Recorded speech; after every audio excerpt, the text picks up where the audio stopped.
This tutorial video will review linking verbs and subject complements. If you remember our work from last week, we talked about action verbs. Action verbs can express physical or mental action. Action verbs can also take complements known as direct objects, which tell us what the verb what or the verb who, as well as indirect objects, which tell us to whom or for whom regarding that direct object. Direct and indirect objects can only happen with action verbs. We also talked about helping verbs. Helping verbs cannot function alone. They need to be working with another verb, whether it be an action verb or a linking verb. Helping verbs include words like can, could, shall, should, will, would, and all of the be verbs.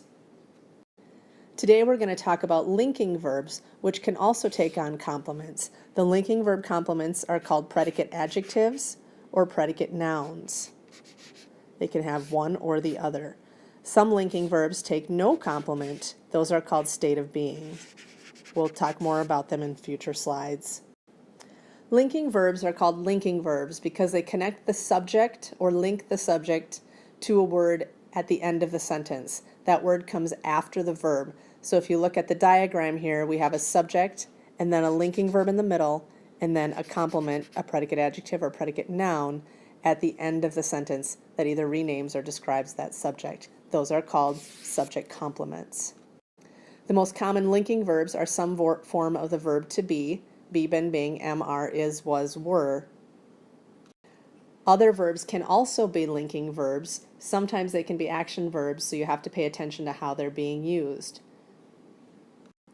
The words on this list can function as linking verbs or as action verbs. The only exception here is the word become, which will 99 times out of 100 function as a linking verb rather than an action verb. To determine if a verb is functioning as a linking verb, what we need to do is substitute a form of the verb to be in place of that verb. So in our first example, we have the pie smells good. Pie is the subject, smell is the verb, good is hanging out there on the right. If we replace the word smells with a form of the verb to be, in this case is, we can see that the sentence becomes the pie is good.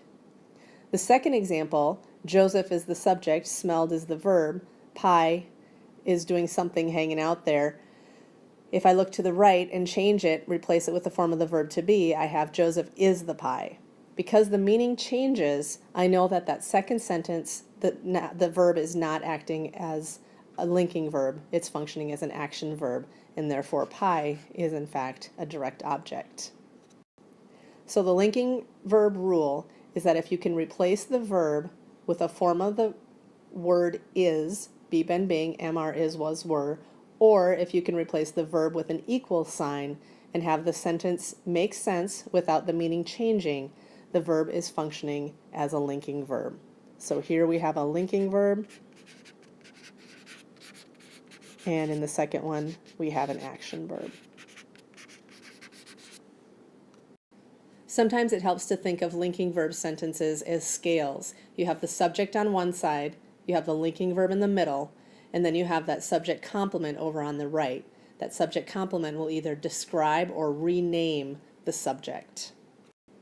Let's look at some examples to determine whether the verb is functioning as an action verb or a linking verb. In our first sentence, the captain sounded the ship's foghorn over and over again. We mark up the sentence just like we learned. We have a prepositional phrase. Who or what is the sentence about? It's about the captain. What did the captain do? The captain sounded the ship's foghorn. We don't know what that's doing yet. So can we replace the word sounded, the verb, with a form of is? The captain is the ship's foghorn. Well, that doesn't make any sense. We know that the captain is not the equivalent of the ship's foghorn, so it can't possibly be functioning as a linking verb. So in that case, we have an action verb. Because we have an action verb, we want to ask the next question. Sounded what? The foghorn. To whom? No answer. So we have an action verb direct object sentence there. The second one, the foghorn sounded sad in the dark and stormy night. We have another prepositional phrase, in the dark and stormy night. Who or what is the sentence about? It's about the foghorn. Sounded is our verb, and we have sad hanging out there. Can we replace sounded with a form of the verb to be? The foghorn was sad in the dark and stormy night. Yes, we can. We can replace it, and it sounds just as it should, so we know that we have a linking verb in that case. Remember, with a linking verb, most often we're going to have something on the right-hand side of it that either renames or describes that foghorn, and in this case, we have sad. We'll get to labeling them in the next slides. The next sentence, the delicious-looking grapes actually tasted quite sour. Grapes is our subject. Tasted is our verb. Grapes were sour. Yep, that makes sense. We can replace it with an equal sign or with a form of the verb to be. So we have a linking verb. And we have a word over here describing the grapes. Next sentence, Lorraine eagerly tasted the freshly baked bread. Lorraine is the bread. That doesn't make sense. So we know that this must be an action verb. Tasted what? The bread, direct object. The bloodhound smelled the ground around the house. We have a prep phrase. Who or what is the sentence about? It's about the bloodhound. What did the bloodhound do? He smelled. Bloodhound equals ground. Bloodhound was the ground. That doesn't make any sense, so it can't be a linking verb. Therefore, we have an action verb in this sentence. Smelled what? The ground. In our last sentence, our kitchen always smells wonderful on Thanksgiving Day. Another prepositional phrase. Who or what is the sentence about? The kitchen. Kitchen smells. Is the kitchen doing the smelling? Is the kitchen physically smelling something? Nope. Is the kitchen equal wonderful? Kitchen is wonderful. Yes, that works. So therefore we have a linking verb in that sentence. Wonderful is describing our kitchen. As I mentioned in the previous slide, the complement, the thing on the right of the verb, is going to either rename or describe the subject. We call those predicate nouns or predicate namers, predicate nominatives, or predicate adjectives. And we already know that adjectives describe nouns and subjects are nouns, so predicate adjective would describe that noun. But it's a predicate adjective. It's just a special kind of adjective that comes after a linking verb. So if we look at these sentences, in our group is a prepositional phrase. Judy is the subject. Is the verb. Judy equals clown. Yes, that works. Does clown rename Judy or does clown describe Judy? It renames her. It's a noun, so we have a predicate noun here. And we draw the arrow from the subject to the complement. The oranges from that tree taste bitter. Prepositional phrase. Who or what is the sentence about? The oranges. What about them? They taste. Oranges equal bitter. The oranges aren't physically tasting something, so they're not an action verb, but the oranges do equal bitter, so we have a linking verb. And bitter describes those oranges. It does not rename them. Bitter is not a noun, so we have a predicate adjective. The last sentence, she seemed much better today. She is the subject. Seemed is the verb. Better is our complement. And is it describing or renaming? Better isn't a noun, it's describing she, and so we have another predicate adjective here, and we have a linking verb. The best way to know and recognize linking verbs is simply to memorize the list that you have on your purple sheet. Let's look at this last page of sentences and review a little bit before we finish off for this session. The foghorn sounded sad in the dark and stormy night. We have a prepositional phrase. Who or what is the sentence about? The foghorn. The verb is sounded. Foghorn equals sad. Yep. Equals fits. So we have a linking verb.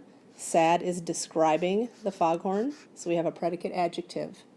Second sentence, the delicious looking grapes tasted quite sour. Who or what is the sentence about? It's about the grapes.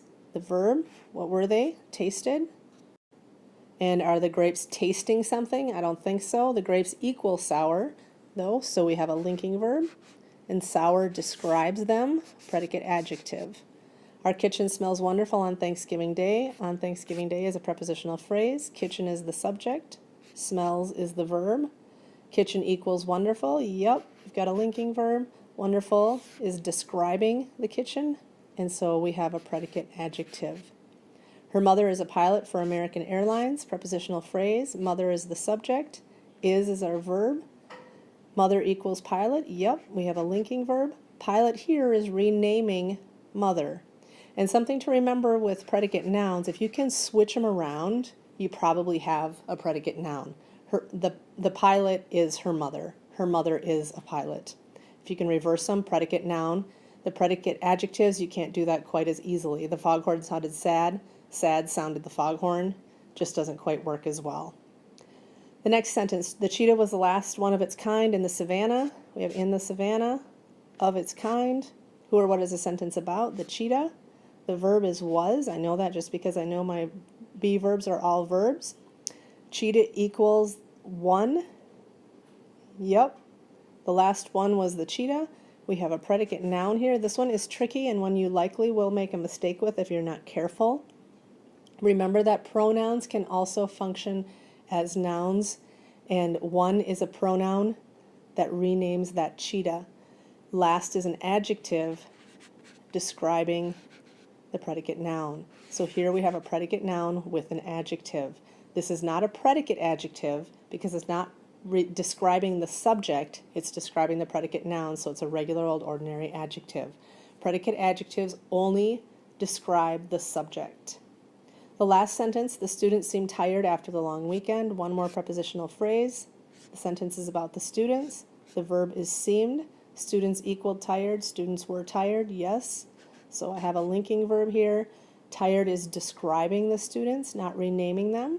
So I have a predicate adjective. The last thing to talk about with linking verbs is that sometimes they don't have a link. These are called state of being verbs, and don't let them trip you up. If you know what your linking verbs are, you'll recognize that these are simply state of being verbs or verbs without a link. They work the same way, they just don't have a complement, and therefore our scale becomes uneven. These last four examples show how linking verbs can sometimes not have a link and be called simple state of being verbs. The first sentence here is your book. The sentence is about the book. Remember that here and there can never be subjects of sentences. The verb is, and as you see, there is no link here, so this is a state of being verb. Same with the second sentence. There is a lot of noise in the stadium. We have two prepositional phrases. There can never be the subject, so we have a lot. Lot is our subject, and is our verb. They're the only words in the sentence that aren't already claimed as something else. The next sentence, Kyle has been in a coma since the accident. In a coma and since the accident are prepositional phrases. Kyle is what the sentence is about, and what about him? He has been. So we have a helping verb and a linking verb with no complement. The last sentence, the game turned into a blowout. Into a blowout is the prepositional phrase. The sentence is about the game, and the game turned. It didn't physically turn around in a circle. It simply became a blowout. So we have a linking verb again there without a link. You still label them as linking verbs, you just don't have a complement to the right. And as you noticed, I didn't mark any prepositional phrases as subject complements. Prepositional phrases cannot be subject complements. They are prepositional phrases by definition and nothing else. That's everything for linking verbs and linking verb complements. As always, be sure you come and see me if you have questions or are confused by anything. Thanks.